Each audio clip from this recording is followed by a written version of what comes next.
Hey all, it's Thursday and that means Mio on MMA. I really shouldn't do that because I think that probably actually makes the echo a lot worse.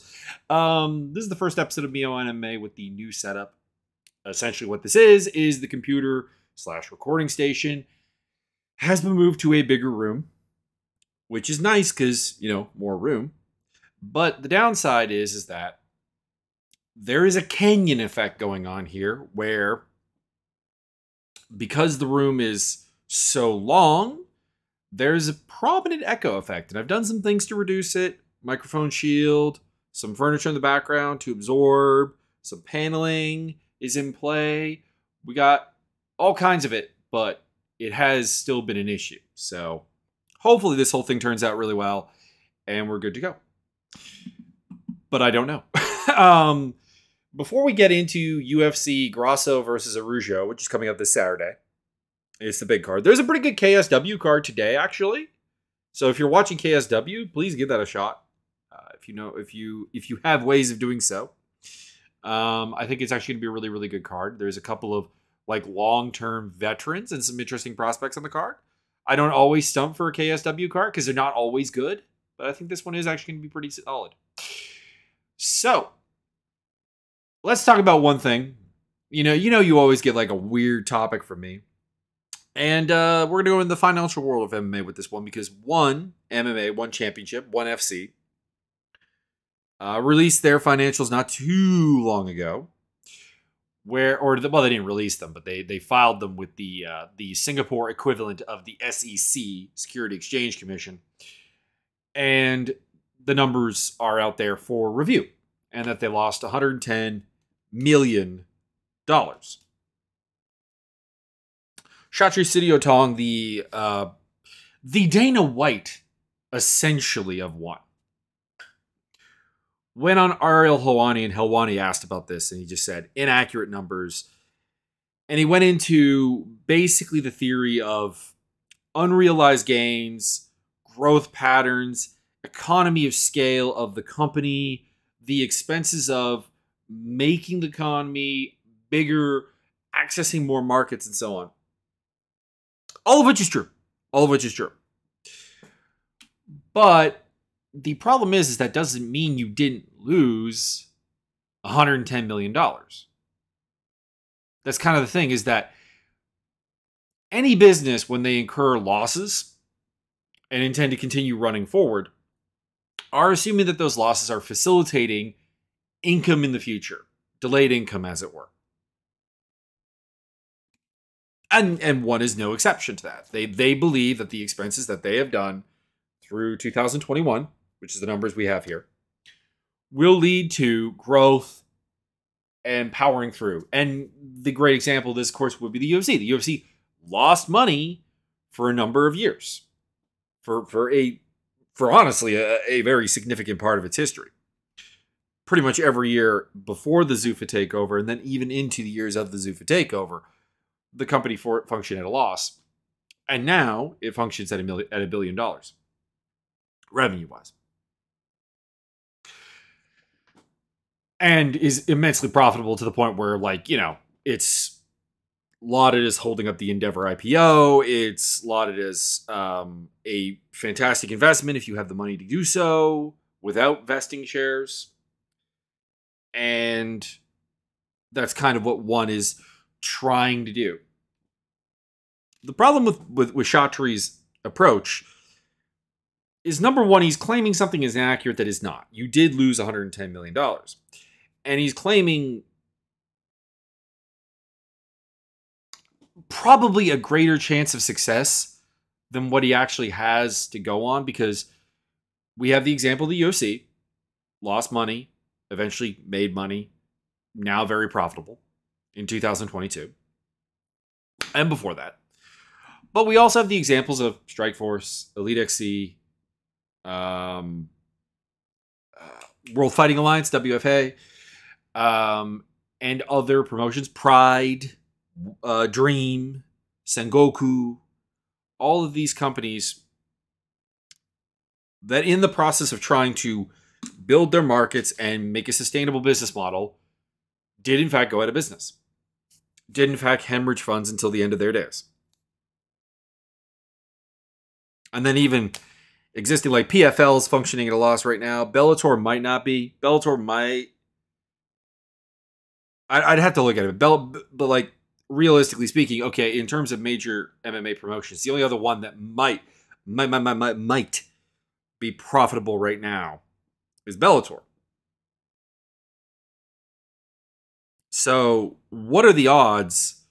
Are the odds good that what one is doing is actually going to work out into this unrealized high end?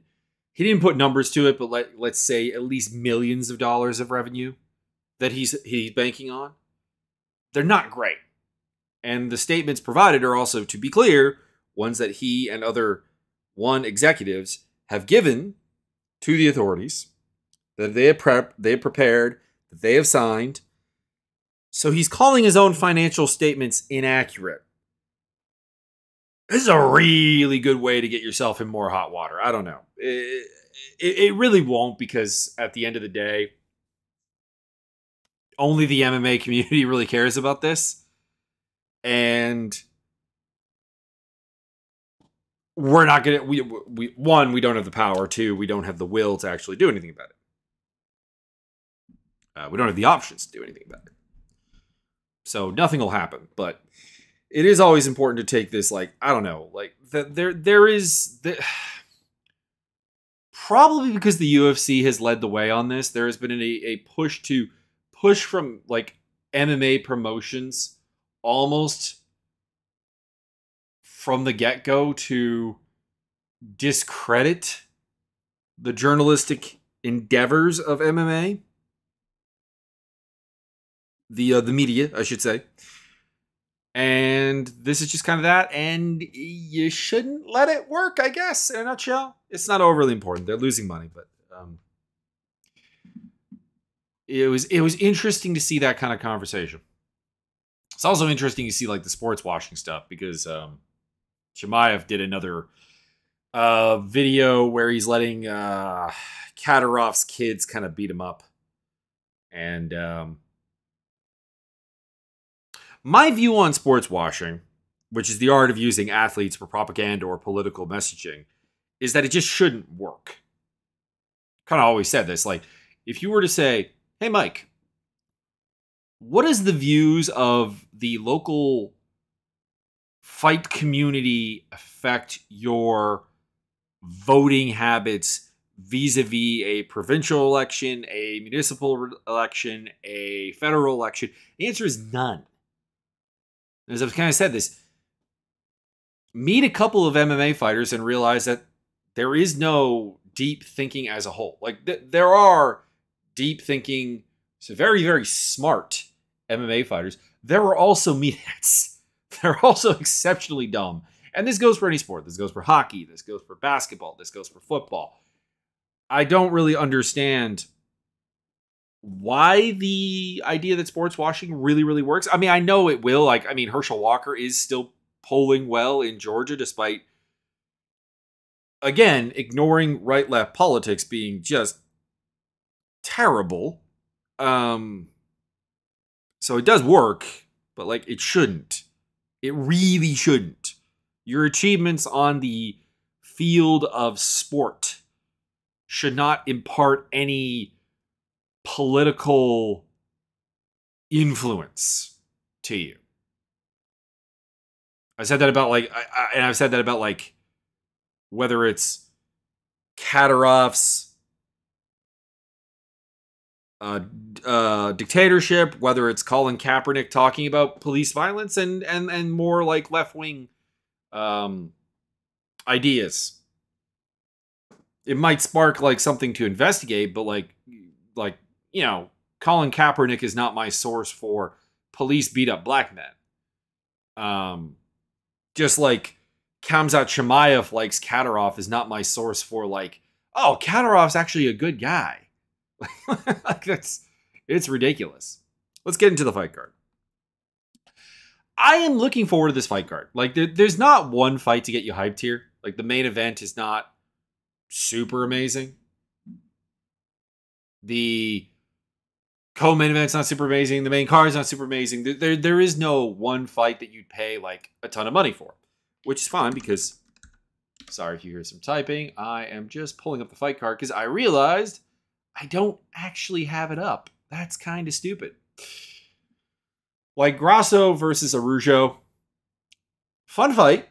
Interesting fight, relevant fight, but not necessarily like go out of your way to watch it. Jonathan Martinez and Cub Swanson is kind of like a swan song for Cub.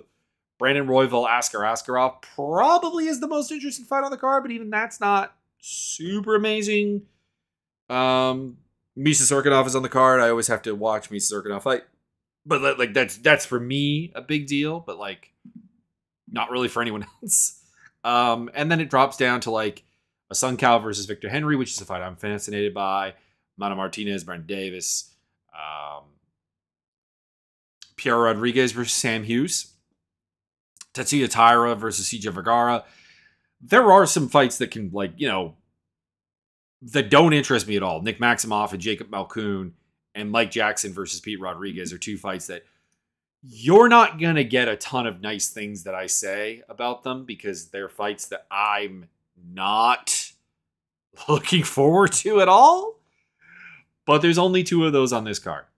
So it's not too bad. Let's talk about Alexa Grasso versus Viviane Araujo.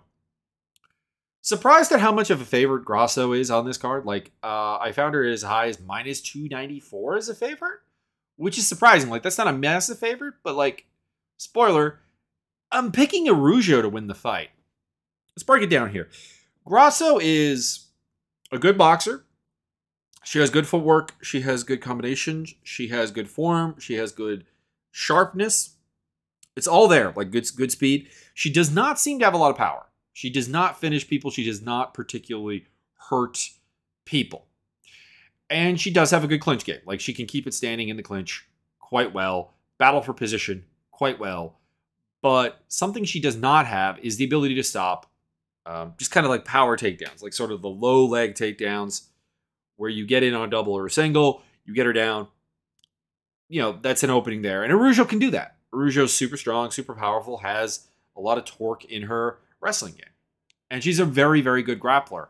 I think a better grappler. I think she'll probably find the back and rear naked choke at her at some point.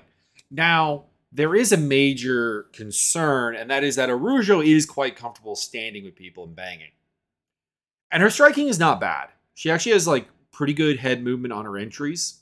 She has good power. She can throw in combination. But she's predictable. And as exchanges go on, the head stops moving. The defense starts to break down, and she can be hit. So if you have a fighter like Andrea KGB Lee, and you take it to like, which is a fight that she still won, but through power grappling.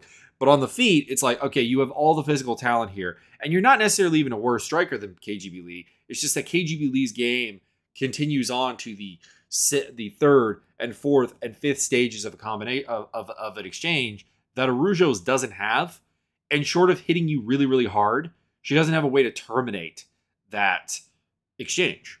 She doesn't have a way to force you off. Like, there's no, the defense breaks down, the footwork breaks down, the form breaks down. So she's just kind of relying on smacking you in the face and hoping you back off, hoping you, either by falling down or not liking it, terminate the striking exchange. And that's my fear, is that she'll just kind of kickbox with Grasso, and Grasso will beat her. But like, this fight does remind me, not to the same degree, because I want to be clear here, Tatiana Suarez, who I'm about to talk about, is a fighter that I think we've forgotten about in MMA, who was incredibly promising at strawweight.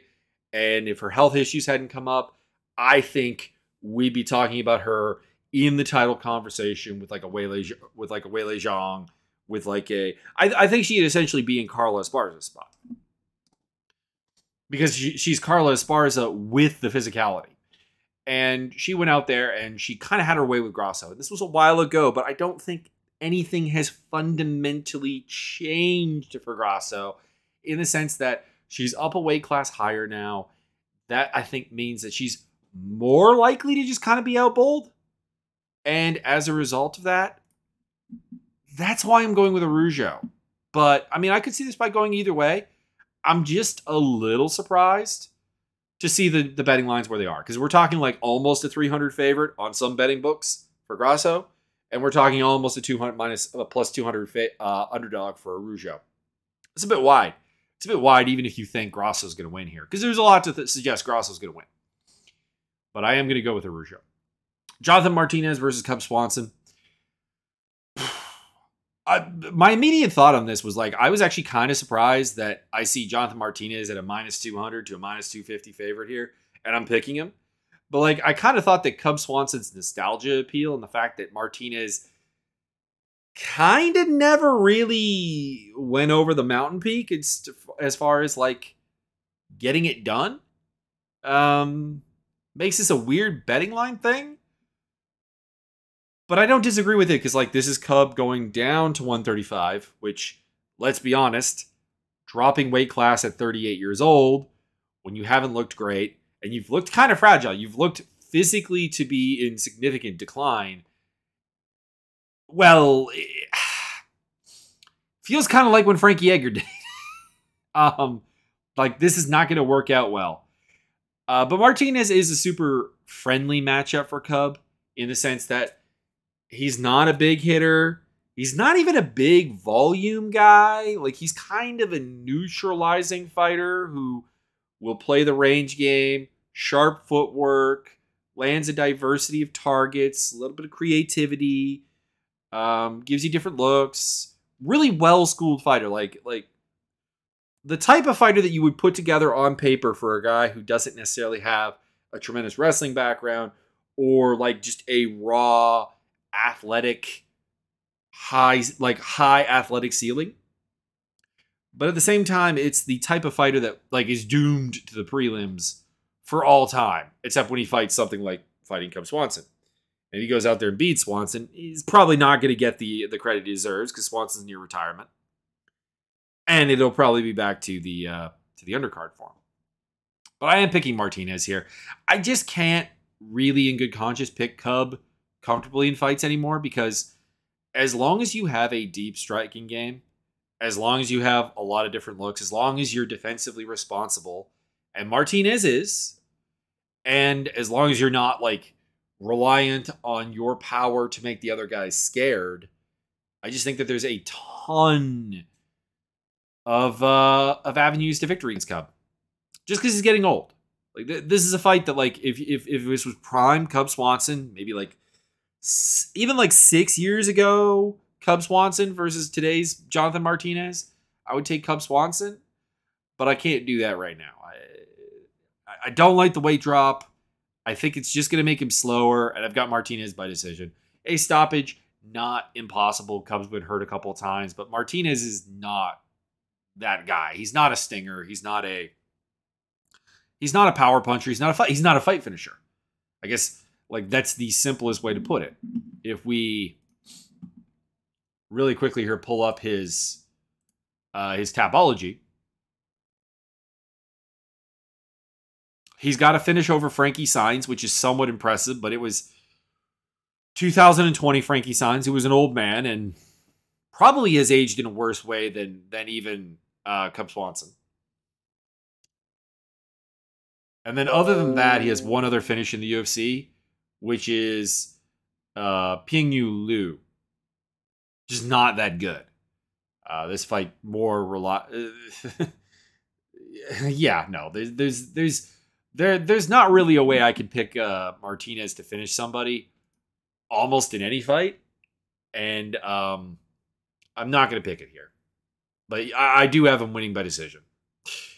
Askar Askarov versus Brandon Royval. Askarov comes in as the favorite, almost up to minus 300 on some betting sites, and we got Royval at like a plus 224 on the high side, plus 179 on the low side. Royval is the type of fighter that I am actually never going to be comfortable picking because his style of fighting almost entirely relies on the other person having fragile defense. Sorry if you can hear the running water. Landlords are doing something. having fragile defense, or making key mistakes. He likes to lead with wild punches into knee strikes, even jumping knees, in dive, kind of dashing knees. He kind of wants, he is a, air quote, striker whose game seems to be almost entirely geared towards, you are going to be so uncomfortable striking with me, not because I'm a great striker, but because I'm chaos incarnate, that you're going to take me down, you're going to get sloppy, I'm going to hit you with a guillotine or a choke of some kind or whatever. And it works. It works a stunning amount of the time. But against Askarov, Askarov is a defensively solid guy. Like, he's a guy who on the feet protects himself. He's a guy who on the ground protects himself. He has that solid defense. He doesn't have a tendency to make a ton of mistakes. He's going to easily get the takedown on Royval because everybody does. And he's probably going to be on top, winning the fight. Now, my worries with Askarov at all times is that he's a little too passive on the ground. He's a little too, I've got you down. I'm in a better position. I don't need to do any more than that. And that's not strictly true. In a damage-based scoring structure that we have, that's not true. And that's about the only thing that I could see working out for Royval, is that his moments of offense outweigh the fact that he is being beaten for 80% of the fight. But that's why I'm taking Askarov by decision. Dusko Todorovic versus Jordan Wright. Not super interested in this fight, in the sense that there's not really a lot to break down here. Jordan Wright is just not good. There's a lot of offensive potential in him. There's creativity, there's striking technique, there's some power, there's some good speed. But he also can be kind of just defeated by insistency and physicality. If you go out there and you eat Jordan Wright's random spin kick that he might throw out there or whatever, and you just keep coming and you're able to hurt Wright, you probably are going to win. And I'm not the biggest believer in Dusko Todorovic because he's a guy who made his bones as kind of the athletic guy on a circuit with not a lot of athleticism, at least at the size he was at. That brought him into the UFC with a little bit of hype and a lot of weaknesses to exploit. But what he does have is confidence, bravery, insistence, and physicality, and fairly durable. I just think he will kind of just walk through Jordan Wright. Not that Wright's not going to have good moments or whatever, but that his good moments are not going to finish Todorovic. And Todorovic is going to get in there, make this a pocket striking affair, maybe some clinch work even, and just break right down and TKO him. So, yeah, I got to go with Todorovic. The betting line is maybe a little bit wide. We're talking minus 250 down to plus 180 on some books. But he should be the favorite here. Even though he hasn't necessarily achieved more than Jordan Wright in the UFC or even in his career. But what he has done is shown to be more structurally effective. He's a fighter that has to get better, whereas Wright, I think, has unfixable problems. I think Wright is what he's going to be. Misha Serkinov versus Alonzo Menefield. I can't pick against Serkinov here. A lot of people are. Menefield's up to a minus 263 favorite. Serkinov's down at plus 185 in some books. But I don't think... How shall I put this? Menefield's power is concerning because Serkinov has been chinny in the past. And I could totally see Menefield just hitting him really, really hard and putting him out. But Menefield, for all of that power, is not actually all that effective at delivering it. If you look at his stoppages historically, and we pull this up, we're talking about guys who just didn't have answers. Like his UFC stoppages are Paul Craig, who is going to give you all kinds of chances to hit him exceptionally hard. Vinicius Moraes, who's just not kind of not really all that good. Like he was kind of Brazilian dude who wrestles on the Brazilian scene, came to the UFC, realized that wouldn't be remotely enough. And then Askar Mozarov, who's just terrible. He's like the greatest fraud getting into the UFC. What is Mozarov's record now? They still have him only at 7-13. Okay. I keep expecting them to find more losses and more particularly find more of his wins that didn't actually happen.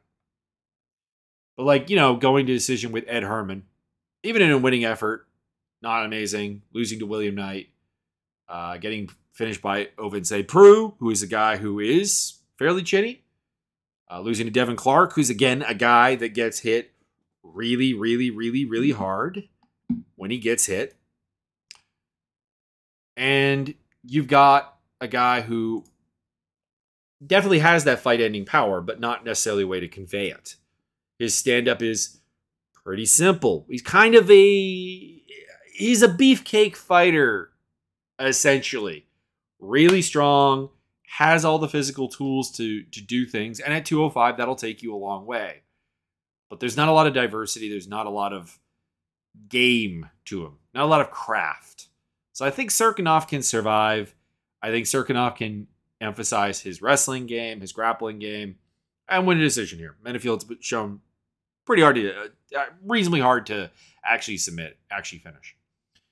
But I'm going with Serkinov, but I freely admit that Misha Serkinov has a special place in my heart as an MMA fan. And that always comes into play. And he has been very disappointing as of late. So at least he's back at 205, because I thought that 185 move from him was taking all of the wrong lessons from what was happening to him. Madam Martinez, Brandon Davis. This one I think is actually pretty fun. They're very much like kind of the same coin, two sides of the same coin as fighters. Davis is a long dude, likes to throw volume, will vary up his targets, and kind of uses volume and his reach as a way to diffuse you, and maybe a little bit of wrestling, to diffuse your own striking game. Because his defense is quite poor. He's not a big hitter. Even like regardless of where he's fighting, because he's kind of like one of these guys who's like a really, really big ass bantamweight and even still decently sized at featherweight and like fights at both. He's not a big hitter at either side. But he is the sort of guy who can go out there with Giga Chikadze and go to a split decision and then either before that or after that convincingly lose to Kyle Bochniak. Like it's that kind of like just super scrappy guy that you're going to have to deal with. I feel better about Martinez, mostly because he's at a better training camp situation. But he's kind of the same. A bantamweight with a lot of reach, good volume, good speed, throws in combinations a lot. There's a crispness to him. There's some nice striking there. There's an ability to wrestle, but it's not an A game to him. It's a fighter that also has shown new things each time out. Every fight he has, there's like this new this new little thing that he's doing. Nothing groundbreaking, nothing massive, but that makes him seem like a better fighter. But at the same time, it also brings a lot of hesitation into him. Like if you remember the Guido Canetti fight was a great example of this. He would throw out a nice little barrage of punches, back Canetti off, make Canetti feel uncomfortable, and then stop and hesitate. Almost like he's trying to compute, okay, what do I do now? He's trying to become a better fighter, but at the expense of, to a degree, losing himself in the fights. And it's a transitional phase that at some point, I think he's going to make a better fighter, but it's not there yet. It's very hit and miss. I still think he's going to win here. I just think that, like, I guess in a nutshell, I just don't have a lot of faith in Davis. I never have. There's something about him that I can't quite quantify that has always led me to believe that he's just not that good. Like, there's no fight I can point to. There's no humiliating loss. There's no terrible performance that I can point to that suggests this. Maybe the Bochniak fight to, like, a little bit of a degree, but, like, I think Kyle Bochniak's a perfectly good fighter. I don't know. Can't really find it. And then, like, also there's the fact that Martinez 6 years younger. There's a lot of upgrades that he's still probably going to do. Whereas, like, Davis is Davis. Like, if Davis gets any better than what he is right now, it will be bucking the trend. Put it that way. So yeah, I'm going with Martinez by decision, but it really actually wouldn't surprise me if Davis can just, through his own volume and recklessness and chaos and kind of the Brandon Royval thing, put a little bit of hesitation in Martinez and make him overthink a little bit. It's an interesting fight. Speaking of interesting fights, Rafael Asuncao, Victor Henry. By the way, I do have to point out, I very much disagree with the sports bet line on this fight because they've got Victor Henry as a minus 526 favorite. I'm not sure I would ever put Victor Henry that high. I say that as a fan. I like Victor Henry. There's a lot of creativity to him. There's a great volume game. It's backed up by quality wrestling. It's backed up by quality grappling. I really like Victor Henry. And his win over Ronnie Barcelos is a fight you should go watch. Not even to study for this fight. Just go watch it. It's a really good fight. But I don't know if I'd ever trust him in a minus 500 plus. I don't think so. That was the exception. A lot of the other books have him like, although even in the smallest, like the closest line here has him at a minus 360. So, jeez. Asuncao is at the point where, like, his career is winding down. It's kind of done. He should have gotten more than he was given, in my opinion. Specifically, I think he should have gotten a title shot at some point. It's kind of like a John Fitch title shot where it's out of fairness and dedication to the game as opposed to any real hope that you're going to win the title.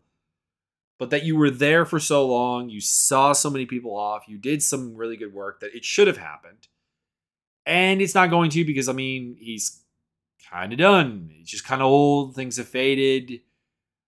He still has a certain hypnotic quality to him as a counter striker where he can freeze you and make you throw way less strikes and make you definitively uncomfortable in the fight. But I'm assuming Victor Henry, who I think of as a high IQ fighter, and I think of as a creative fighter, will be able to still be the volume kickboxer that he is and win by decision. But we'll see. We'll see. I'm really looking forward to it. I'm really looking forward to his, like, Victor Henry's UFC run. Like, it's one of those, like, stories that, like, you never thought was really going to happen because Henry, let's see here. What was Henry's record when he got to the UFC again? I know it's something ridiculous because he's 22-5 now. So, like, yeah, he would have been 21-5 when he made his UFC debut.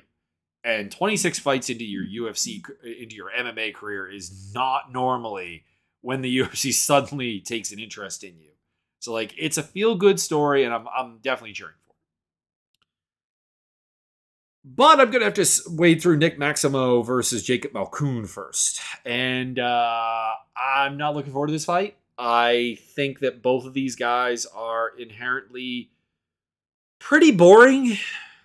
Not because they're grapplers, not because they're control guys, not because they're wrestlers, but because it's a lot of the same thing over and over again, and it works against opponents that are bad, and it shouldn't work against anyone who's kind of good. Like, I've softened on this fight since, but like the Malkoun versus Brendan Allen fight was a fight I was angry about, because I thought Brendan Allen would have a chance to like kind of show what he's got, and it just did not come around. And I don't know, maybe I need to rethink, and like maybe Malkoun is like just that much better as a top grappler than I'm thinking he is. But I don't know. I'm taking Maximo by decision here. He is the betting favorite as high as minus 152. You can get Malkoun at underdog odds of plus 113, or at favorite, not favorite odds, but minus odds at minus 100. I think he's the only fighter on this card that actually is minus on some books and plus on others. The why is simple. I think if you reduce this game to this fight to their A games, Maximo is just better at it. It's the same game, but I think Maximo is a better schooled wrestler. I don't think Malkoun will be able to get out from under him. I don't think he'll be able to submit him. I think he will win the striking exchanges there are, but Malkoun is remarkably limited considering being a Robert Whittaker teammate that, like, it's remarkably weird that he's such a weak striker. And then with Maximo, like, there's always this weird thing where like he strikes and wrestles out of two different stances. And it's just kind of bizarre. But anyways, flawed fighters aside, I just think that none of Maximo's flaws are really capitalized on here. Although he did get subbed by Andre Petrosky, and I did not think that was going to happen. So maybe something like that will happen again. Joanderson Brito versus Lucas Alexander. I haven't seen a lot of Alexander. I like and hate what I see. I like his range game. He's got a creative striking game. He'll vary up the target. He'll go to the body. He'll go to the leg. He'll go to the head. And it's hard to predict which one he's going to. He'll throw in good volume. He'll throw very fast. He'll throw in combination. He'll throw crisp. He'll throw sharp. He'll throw counters. Has a really nice check counter hook. But at the same time, I don't like his distance management at all. Like, he's a fairly large guy for the division. Apparently only 5'10", but he feels taller than that. Has a 72-inch reach. Apparently the same as Brito's. I don't really have confidence in that. But like, how do I put this? Alexander will kind of stand and receive your pressure. There's not a great backpedaling footwork game to maintain distance in him. He'll let you establish the pocket. He'll let you get close to hit him. He'll even let you clinch with him and does not really do the proper wrestling things in the clinch. Like, he will knee, he will elbow, he will utilize the tie clinch in the clinch extensively and do some good work there. But he allows you to control it and define it a lot. And I really think that this is going to lead to losses. I have not seen either of his losses, but to be honest, I suspect these led to them, and he didn't necessarily learn from it. And with Brito, I have my own worries about Joanderson Brito. I worry about his cardio. I worry about his game being kind of really predictable. But dude has got a lot of power, a lot of speed, and I just think he's going to turn out Alexander's lights, because it's not that Alexander's bad defensively. It's just that, okay, if you're going to open up and you're going to throw some good stuff at range, you're going to pile up some volume, you're going to pile up a bit of a lead, but you're going to let Brito establish his range, he's just going to bomb on you. And he has the type of power that, bombs through the guard.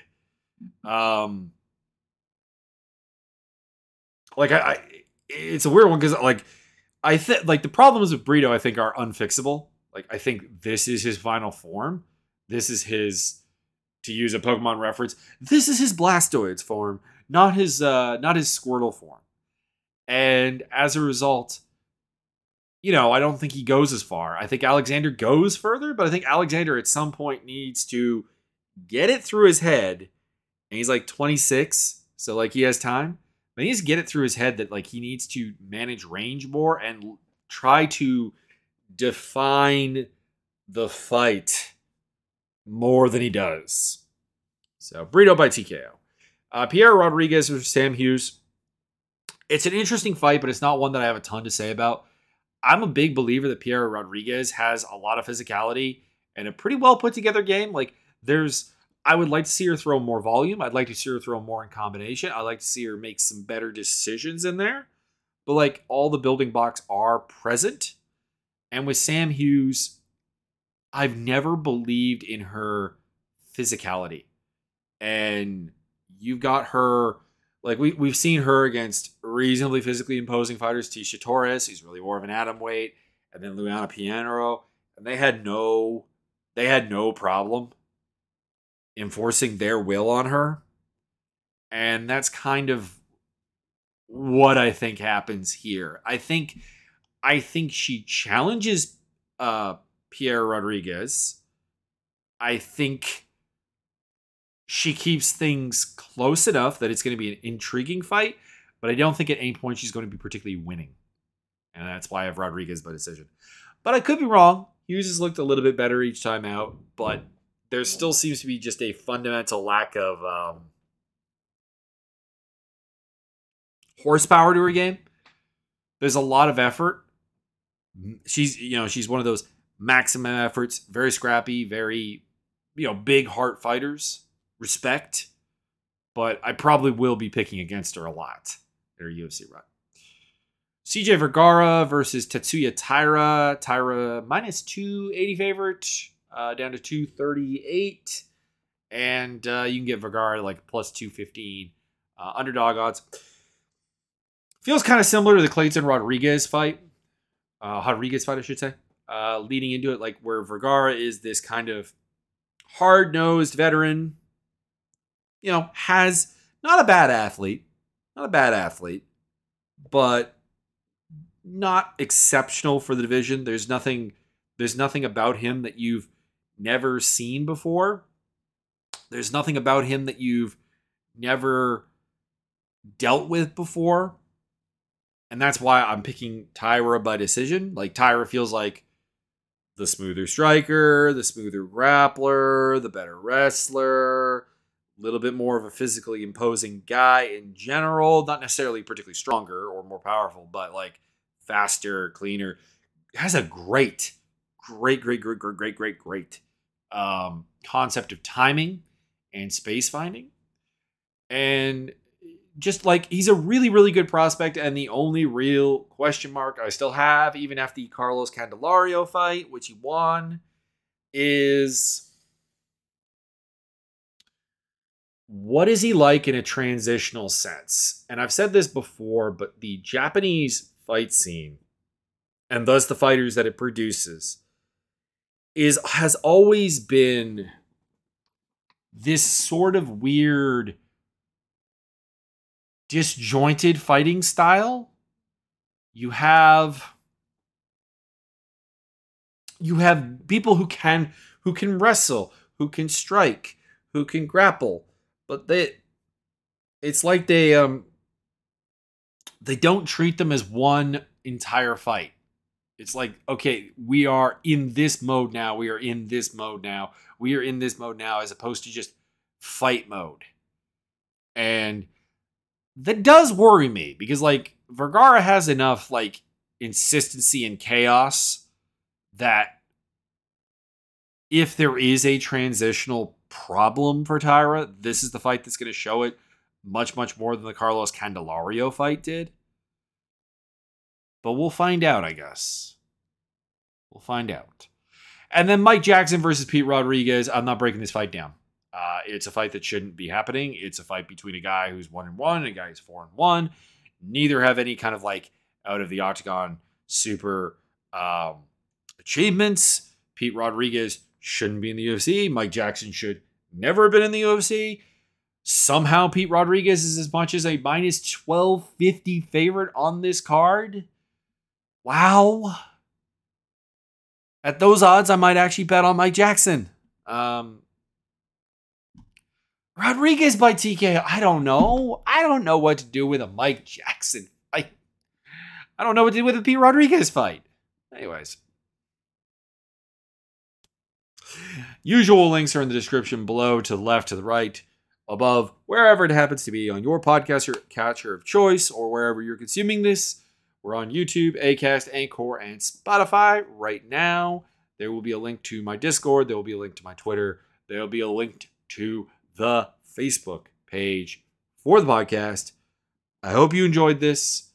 Leave me some thoughts on like what you think about the new audio setup. Like, is